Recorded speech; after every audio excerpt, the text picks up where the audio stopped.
When a friend comes up to you and they share with you a personal story about a time that they're going through a tough time, right? They're going through a really rough time, and they come and share a story with you. Or maybe they've done something bad. They've done something that they cannot share with anyone else, but because they trust you, they share that story with you. What do you tell them? You are a terrible person. Is that what you tell them? How could you do something like that? Is that what you tell them? In that moment of need, what do you tell them? Hey, it's all right. Relax, man, relax. Come on, sit down, just sit down. Hold my hand. Let's talk through things. It's not the end of the world. You and I, we're still alive. No one's died. See, you become a philosopher. Yeah? When it's someone else's problem, you become a philosopher. So when you become a moaner? When it's your problem, right? So what if you can come to a point in your understanding where a problem is only a problem, it's not your problem?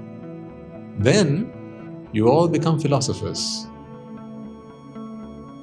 Actually, that's a wonderful place to be, where you can look at a problem just as a problem, as just a problem, where it's no longer your problem. Because when you are consumed by your problem, whatever that problem might be, when you're consumed by your problem,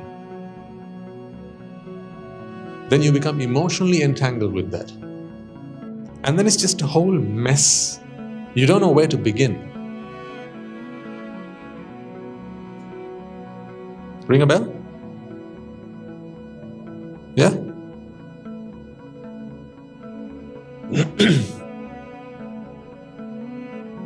You find out, as a parent, let's say as a parent, you find out that your child is in a bad relationship.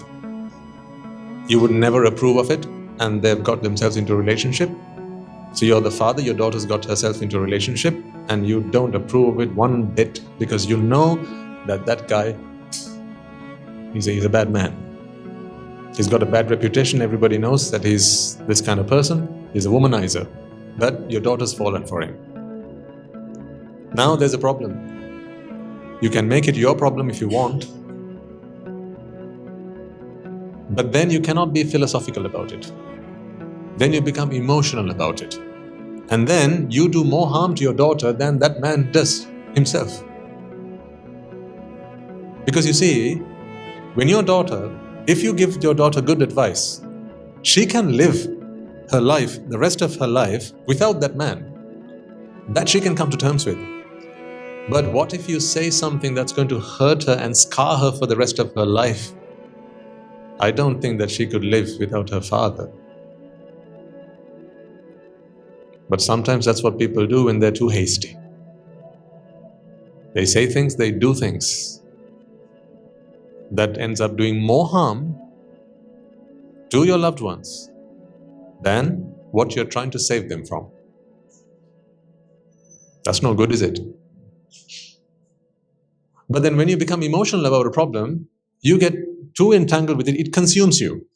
When you are consumed, when you become part of the problem, how can you find a solution? That's the thing.